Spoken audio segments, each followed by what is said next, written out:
Okay, so let's get started. Again, this of course is all of the lawyers that we have to work with, because this is what's called a public-facing meeting. We're not talking one-on-one, it's public-facing. But basically, it says, listen, we're going to talk about some things today, but don't go out and do anything. Let's come in. Let's look at your age, your marital status. Is it an IRA? Is it a non-IRA? Let's look at all of those things together, because again, we want you to leave today knowing, wow, there are things that we can do to become more comfortable, not only from where we are now, but what's coming. And I think Daniel's going to be able to help us with that. Yeah, we're hoping. So, S&P 500, we all know that it hadn't been looking too good the last couple of days, right? We went into actual correction 2 days ago, went a little worse today. But I want to point out that, first off, who can tell me how many times during 2021 the S&P hit a historical high? How many times do we reach a new level, right? Each time. Normal's 3. Normal's 3. Any guesses? 68 times last year, right? How come? What caused that? The printing of the money, right? Just go ahead and print it off. Well, that being said, it doesn't look good when you look at the market today, but I want you to know that even today, when I left the office, we're still higher, even with all this correction, than we were December 31st, 2019, right? So we're in a correction because we're 20% lower than the last high water mark, right? That's what caused the correction. So, but we had to have the market stabilize. If it wouldn't stabilize, we would just keep into so the inflation and everything would just keep running away, and we couldn't ever reset, basically. And that's what we're hoping the market's doing right now with what the Fed's and all done. So with the S&P there, I think that what we have is a good opportunity to start looking at new investments, different opportunities for us here. So. And we'll talk in just a minute about how there's some things I don't think that a lot of people understand about the way inflation works as a function of the valuation of publicly owned companies. So we want to make sure that we visit about that a little bit too. So real quickly, again, obviously, very bad. But let's talk about that for just a second. Let's say I buy a company for $100 a share, and that company has a profit margin of 10%. So I'm looking at the profit margin of 10% when I decide to buy the share for $100. So if inflation is suddenly 10%, then the company's no longer profitable. And again, we're talking about this from 30,000 feet. Well, so here's the question. Would I buy the same company, and would I pay $100 for it if it wasn't profitable, if it didn't have a 10% profit margin? No, I wouldn't. I'd probably pay 90. Well, so that's what's happening. A lot of companies are changing their valuation to function under as what their value is, their valuations are under the current inflation regime. So the market's not in a free fall. There's actually some rhyme or reason, there's some mathematics to what's happening. And that's important to know. Both not only now to feel a little bit more comfortable now, but obviously in the future as well. So again, Mr. Davis was involved in Cisco Foods for many years, and a number of his friends are friends of mine, and the amount of food prices it's pretty tough to swallow lately. We were getting a palm tree delivered yesterday, and the guy said, well, instead of $100 that we quoted you, it's going to be $250 for the delivery because of the higher diesel. I said, well, I can live with that. He said, well, we're not done. We promised you $100 for the fertilizer. It's going to be $300 for fertilizer because of Ukraine fertilizer. And so that hurt a little bit, on top of the expensive palm price. Although my wife is happy. So I must ask, so what's that worth? How valuable is that? So again, David, do you have something you wanted to mention? Well, on the energy prices, and on the next slide also, it'll elaborate on this. Oil prices have been going through the roof, as you know. But petrol, oil, gas is not the only thing, a byproduct of petroleum, right? There's a whole myriad of products that come from petroleum, right? So everything is kind of going crazy. If you go to the store, it's inevitable to see all the prices just going right through the roof, right? And a lot of that has to do with the transportation costs that they're passing on to the consumer. Now, if you've gone to the pump, it's no surprise that the gas prices are through the roof. In May, gas prices shot up 11% in 1 month, according to AAA. Now, it reminded me of a meme we saw where the guy was at a gas pump and the pump was pointed at him. The guy had his hands up like he's being robbed. Well, that pretty much kind of dictates, it says what's happening. But this morning, the price of a barrel of oil hit $115 a barrel. And if you compare that to just 6 months ago, December 31st, the price of a barrel of oil was $76.99. Moreover, over the last year, oil prices surged 106.7%. Wow. You can see the reaction. Okay, so now, that's the framework. Now what do we do? Okay? A lot of people, when gas prices get this high, they try to cut back maybe on your driving if you can. If not, like the rest of us, we have to suck that up. But what you may want to do is talk to one of your advisors and see, okay, well, would dividend stocks be an option? Because if you have dividend stocks, right, instead of reinvesting the dividends, you could take out the dividends on a short-term period to help pay for some of the added expenses that you have. And to have somebody to turn off your cell phone, and again, we're not, that's one of those things you have to have that one-on-one talk to see if that's something that will be feasible to you. And also, you may want to talk to one of us about maybe investing a little bit on the oil and gas companies. Paying it in one hand, maybe get a little bit on the other hand. But again, we don't know if that's right for you. But if you talk to one of us, we might be able to see if that's kind of a good solution for you. Also, there's a third element that you might want to research between now and when you come in, and that's propane. And by the way, when we're talking about gas today, we're not talking about gasoline. We're talking about oil and natural gas. Okay, so it's not gasoline. But look into some propane. We have some great ideas on propane. We like propane. Everybody else does. And there's a lot of good things happening right now. So do a little research on that when you come in, something we can visit with you. We've got some, again, great protocols we think are offsets. I had a gentleman the other day that was pumping gas next to me, and he said, "Man, I can't believe the price of gas." And I thought, I can't believe the price of the companies I own that make the gas and refine it. It's great. It's a wonderful life. Hopefully prices will continue to rise. So again, there's always two sides to that knife. And again, higher oil and gas prices. We've talked to Credit Suisse, we've talked to 2 or 3 other banks, Goldman Sachs, BP, Bay, and we still have gas prices of somewhere between $145 and $165 a barrel by the end of the year. So what I'm saying is we still have legs. Legs means that we're not done yet. That yes, it's much higher, but it could go much higher than that. And if you have any questions about Mr. Biden's recent comments regarding penalties that he's thinking of for oil and gas companies, we speak that language. Be happy to discuss that with you, again, on a personal basis. Daniel? Well, on that, who's the highest producing country on gas and oil? U.S. U.S. Russia. Russia. Russia's the biggest producer out there, right? Well, the good thing is we only get about 8% of our oil from them in a normal year. We're still actually pulling a little bit. But if we're not pulling a lot of that Russia oil that's being held back, why are prices going up? Refineries. The refineries here locally, the global impact that it's causing on everybody by what's going on over there. So the war is contributing, but it's not the main factor. You hear a lot of that in the news, it's the war. It's all because of the war. Believe me, it's not all because of the war. It's the whole global factor.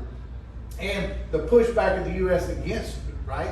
And as David touched on, there's many different products that are developed from petroleum based. And so if you affect one, you're affecting all of them. all the way down the line, and it's just chain reaction we got going right now. With the prices going up, again, is it a good time to invest in oil? Well, it may be, but we have to be careful because what's regulation gonna do against it? You know, this morning they're talking about trying to price fix like they did back in the 70s, right? It didn't work then. I don't know why they would attempt to do it again now, but who knows, right? But we have to be ready to make adjustments along the way as to what the economy is actually giving us, right? That's what we're wanting to kind of point out here. Yeah, we do have a gentleman that's very involved in oil, just got back from Dubai, and his comment was very simple and very short to the point. He said, if you were OPEC, would you rather be selling the limited amount of oil that exists in your country? Would you rather sell that at $120 a barrel or $50 a barrel? So I thought about that for 10 or 15 minutes, and I said, you know, I think 120. He said, well, just keep that thought in your mind in terms of people ramping up production.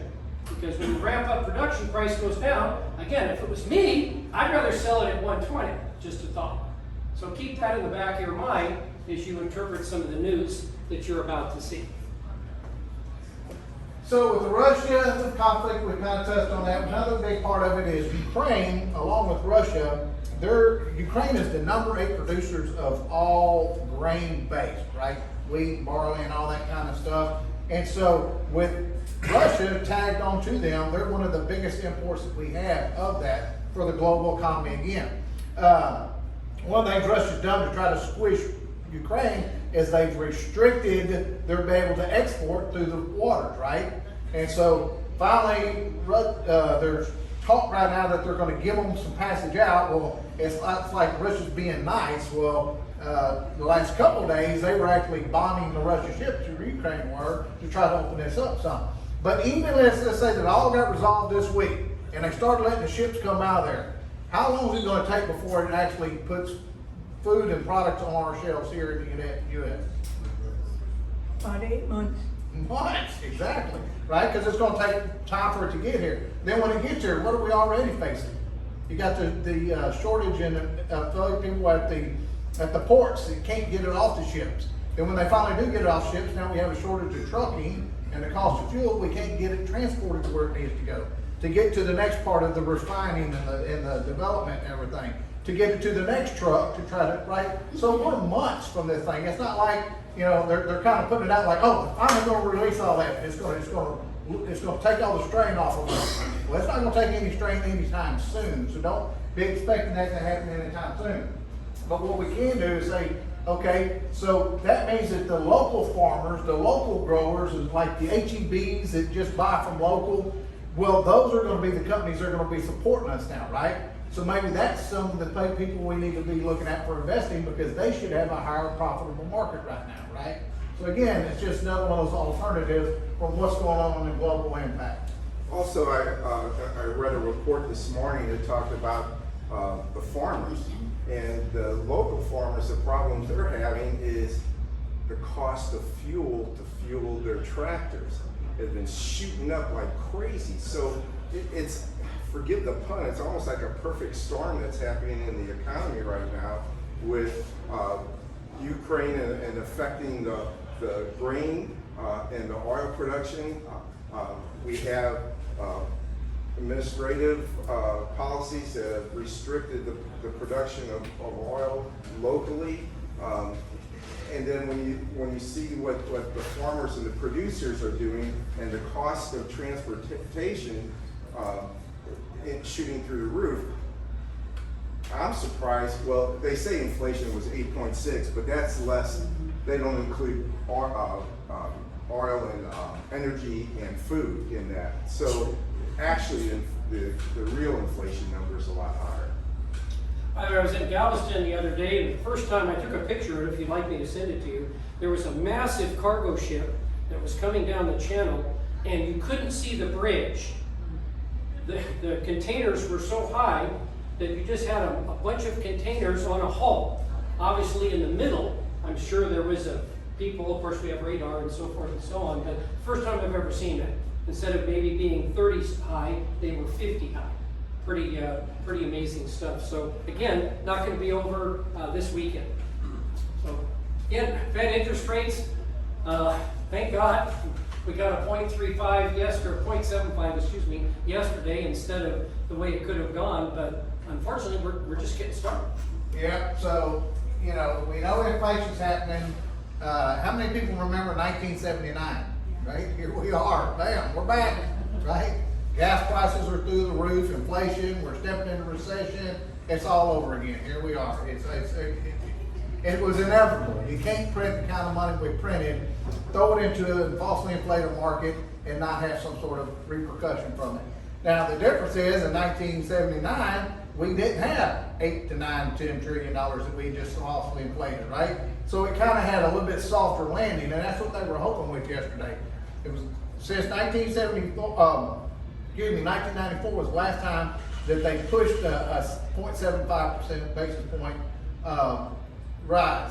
And it created that soft landing that helped the economy. We starved off the inflation, everything turned around. Well, I don't think that it's going to be quite that good this time, right? Because of the fact that we just still have too much in there to try to overcome. Now, the Feds have said 24 to 27 times this year they're going to raise the interest rates. Now, what he didn't say yesterday, and I was surprised, was he didn't announce some interim in between now and the next meeting. So those are going to be surprise rates. So expect the market to be very unstable, even if it starts to level out, because at that rate, they're going to have to throw a couple in between here and there, another rate. Now, I don't think we'll see another 75 bip, but probably in a 10 or 20, 10 or 20 bip rise in the interest rate, which will help bring the inflation down, but it's also going to have an adverse effect on the market. The market was set for this 0.75 yesterday, and it reacted well yesterday, and then all the realists looked at it this morning and said, wait a minute, they're admitting that inflation's worse than we thought it was, so now the market's reacting to that. So it's just the world we're living in. And 2 quick points. Good news, if there is any, we have Jerome Powell. Some people like him, some people don't, but we still have him. And a lot of people respect him. The markets respect him. Other countries respect him. We believed very early on that Mr. Biden, President Biden, would get rid of him for a whole bunch of reasons, and he didn't. So we still have a guy that's got a pretty good hand at the helm. If you come in the next couple days, weeks, and we visit, we might all agree to wait until the end of June. Why? Because we need the second quarter data to steer us and to help us to make good decisions. Right now, we don't really know kind of how that's going to work out. So again, be patient, we're patient, and remember, it's a marathon. It's not all about this week and next week. It's, another 10 or 15 years of our lifetime. So again, still have power. So this is a picture of Patrick about a month ago in Galveston before he trimmed his beard. So this is what happens if I don't shave for 2 days. But the economy in the first quarter of this year didn't decline as much as we thought. The unemployment rate came in at 3.6% for 3 months in a row. And then in May, the job numbers came out at 390,000 jobs versus the 322,000 that was projected. And it appears that the leisure and hospitality sector seem to grow the most jobs, which suggests maybe there might be some firming in the service sectors. However, there's some data coming out that maybe says that this next quarter might be a little dicey. So we're keeping an eye on that to make sure, to kind of see where that goes. Folks on unemployment remain pretty much unchanged at 6 million people unemployed. But this next quarter is going to tell a lot. So I guess what should we do? So again, if you meet with your advisor, I think it's a good time to go through that and see what kind of investments you are. You don't want to be in anything too risky right now, right? I mean, we use the beta system pretty much, which has served us well most of the time, which reduces the risk of the stuff that we have in the market. So you may want to look at reducing your risk a little bit, maybe your percentage of investments in cash or whatever, but those are an individual thing that, that you should speak to your advisor to kind of see what might be best for you. Yeah, because we're tax specialists, and believe me, a lot of people aren't. You probably haven't had to work with one, but we've had a lot of non-tax specialist advisors that have sold off 50% of a non-IRA, let me emphasize that, non-IRA portfolio, and created massive taxes that they didn't understand and certainly didn't disclose to the clients, who are now our new clients. So we're not happy to acquire them as a result of such a drastic mistake. But again, and we all know, I think we all know, in an IRA, we can buy and sell at will. There's no tax consequences yet. You're going to pay the taxes, just not yet. But in a non-qualified, where then we have to talk about that, balancing, harvesting, what does that look like? Very briefly, a lot of people I talk to will say, well, Patrick, we all know that you can only write off $3,000 a year in capital losses. That is not correct. That is not correct. You can write off $3,000 of basically losses, short-term losses against your income, but you have an unlimited ability to deduct losses. If you have $50,000 of losses, and we go create $50,000 worth of gains, there's a number of IRS protocols that permit that. So again, in a nice way, let us be the tax experts and let us help you and maybe create some options that you didn't understand that you have. And Daniel, I keep saying this, but it's true. When we talk to taxes and when the market has fallen like this, you may want to talk about is it a good time to do a Roth conversion while the values are down, to do a conversion? Daniel did that a couple of years ago for our clients, and it was brilliant because the market dropped. He used that as a means to do some Roth conversion, took the money out of the IRA, paid the taxes, put it in the Roth, and guess what happened? When the market came up, all that was in the Roth bucket now is tax-free, right? So you might be able to take lemons and make lemonade out of this. Yeah. So for the rest of the year, we're looking at pretty much inflation is going to stay high. Now we may start seeing a little bit of pullback or leveling, but it's going to stay at a high. It's going to take a while for this to come off the board. You got a couple more factors. Yes, sir. And then, we're talking about how the spending is probably going to slow down. Spending at the government level won't slow down enough, but the spending around here, this is what we're talking about. The economy is still pretty much strong, but the indicators are out there that they're pulling back. The housing market, which has been running away, we're at the highest inflated prices on your houses that you'll probably ever see, right? It's starting to pull back, right? What they're saying is the asking price, the starting price is starting to come in a little lower now. So that means that what you're going to receive is going to start coming back down again, right? So it's showing that the economy's tightening up, but it had to, right? This is the big one, right? The midterm election is going to be a huge key factor. How many people in here believe the midterm election is going to go to the right? How many people can say for certainty that it is, right? If one thing we've learned over the last 6 years, there is no certainty in these elections anymore, right? There was no way on God's green earth Donald Trump would have ever been elected president, right? Hillary had it shoeholed in, right? It was not going to change. Boom. Biden's darn sure wasn't going to knock big old mighty Trump off the market, right? Boom, here it comes, right?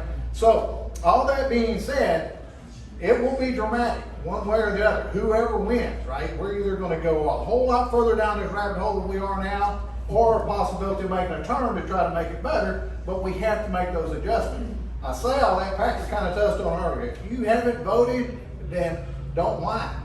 That's just pretty much that simple. We all got to get out there and vote. We got to tell our friends to vote, and our friends outside of our nice little states that we live in to vote, right? Because that's pulling a lot of this factory. But unless we can get all this going in the right direction, we're going to be really heading for a lot harder time than it can be. I believe that we're heading in the right direction now, as he touched on with Jerome Powell. He's making the corrections we need to try to pull inflation into control, starve us out of true recession. We're right there, right? Are we in recession or we're not? Depends on who you're talking to. The numbers kind of support it one way or another. I'm hoping that what he's doing will keep us out of true recession, and is a definitive answer, but we'll have to see what's gonna happen there. What we need to be ready to do is sit down with all of y'all, which most of y'all we've been pretty much in contact with on a regular basis, make the adjustments that we need to make for what the government's given to us, what the public's given to us, what the business industry's given to us, and make those fine-tune adjustments as we go along. Again, keep your beta where it needs to be. It's an opportune time with taxes being down to maybe make some changes. We're gonna touch on that a little bit more in a minute here. But with everything that's gone on, we have to say it looks positive for us coming forward. It's been a little rough so far, but that doesn't mean that all the bad stuff's over yet. But remember too, that the news in general, these are some of the dumbest people alive, I'm sorry, but they are. And they're focusing on the 1 or 2%, and they're sort of forgetting to mention a lot of good things that are happening. They always do that, and they're gonna continue to do that as we get closer to November. So look a little wider. You know, let's stop the 1%er, and let's look at some of the good things that are happening in the economy. A lot of our clients are pilots. They said the planes are packed. They're absolutely packed with humans. Restaurants, people we know in the restaurant business, if they could just get a few more people. You know, we had a guy that signed the other day that said, if you're unhappy with the waiter service, you know, put on the little deal and you can start serving tables. We'll pay you $15 an hour tips. Start on the spot. So again, there are things that are going well. Jets use a lot of electricity, a lot of jet fuel. There's a lot of electricity being used. So we own a lot of those companies. So again, let's look at the bigger picture. And I think also, part of our job, I think, is to be psychologists, because when the market comes down like this, everybody gets nervous, right? Everybody gets upset. When you see your statements, you're panicked and you look and say, oh my gosh. But if you look in history, it goes like this, right? It never goes like this. It goes like this. So are you going to make changes that are prudent, or are you going to make changes that are emotional? And so that's why it's good to talk to your advisor to make sure that the decisions that you're going to be making is going to be the right decision long term. Try to think a little bit longer out than this week. Think 5 years from now. Yeah. That's a great idea. Right. That's a great suggestion. Thank you for making it. 5 years is a great idea. Maybe even 5 years in 1 day. That might be good. Because when we start buying, I tell you, at these prices now, in 5 years or so, it's going to be a real value. Well, and again, there's companies, and we're going to talk about this more in just a second, but there are companies that are highly rated, debt-free, and basically profitable, that have gone down by 70%, and they didn't deserve that. The presidents are looking around thinking, I can't figure this out. PayPal owns that world that they're in. They're down 65%. I have $5,000 today. Maybe I could borrow, well, we'll talk about that later, but I would probably buy some PayPal, just a thought. So I'm saying that there are some good deals. There are some things that we'll be able to buy into that I think will do very well once things, kind of calm down a little bit. It's hard to call the bottom. No one can do it, but there are some indicators that we can use. So when we talk about opportunities for guaranteed lifetime income, a lot of you have guaranteed income. A lot of you have annuities, IULs, and other things that we have talked about that seemed appropriate, and turns out they were. And a lot of those people now are saying, hey, I'm going to turn off my $5,500 a month that I've been getting out of my stock portfolio, and I'm going to turn that $5,500 a month on for my annuity. Okay? Because now we have income, we have assets, and we can let the market heal up a little bit. Maybe there's options there, maybe 50-50.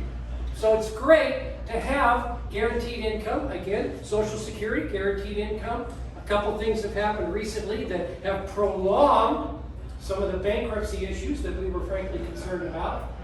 If you're as young as I am, then you have concerns there. So then again, David, expenses. Yeah, again, rethink expenses. When you come through rough times, we all kind of have to, tighten our belts a little bit. I know it's uncomfortable, but the more we do that, when inflation's going up, the more we could tighten up to reduce our expenses as much as possible, the better off we're gonna be. When in tough times, World War II generation, my parents and my grandparents, when rough times, man, they really tightened their belt, and it proved to serve them well down the road. So in tough times, kind of rethink it. Do I need to buy this item now, or can I postpone it? Especially big items, when we talk about delaying large purchases. But just kind of look at your expenses, review that again. Go through your expense list every month. What are you spending your money on? And see if there's any way you could tighten that up a little bit. We have an expense form that if you want, just let us know. We'll send it to you so that you guys can kind of fill that out and kind of get a handle on a monthly basis of what your expenses are. And that will all help, reduce the. Well, again, the raise in inflation what he's touching on is eating up your dollars, right? So if we can reduce the dollars we're having to spend, that's how you do that.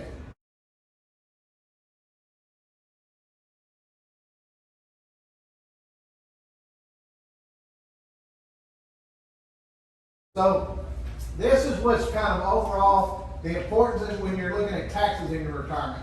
And we really want to point that out. I know most of y'all have heard us say it again and again and again and again. We really hawk on taxes because that's what we believe in. But 78% says they think tax planning is important. The problem is most of them aren't doing any tax planning. They just think, oh yeah, it sounds important. So they like to take the polls, but they're not figuring out how big taxes is. In your retirement, what's the largest expense that you will be facing unless you've worked with us?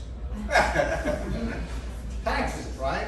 Everybody's worried about health care and their houses and all that. Taxes are going to eat you alive if you don't do some tax planning. And remember, with your house, you can manage those expenses to some extent.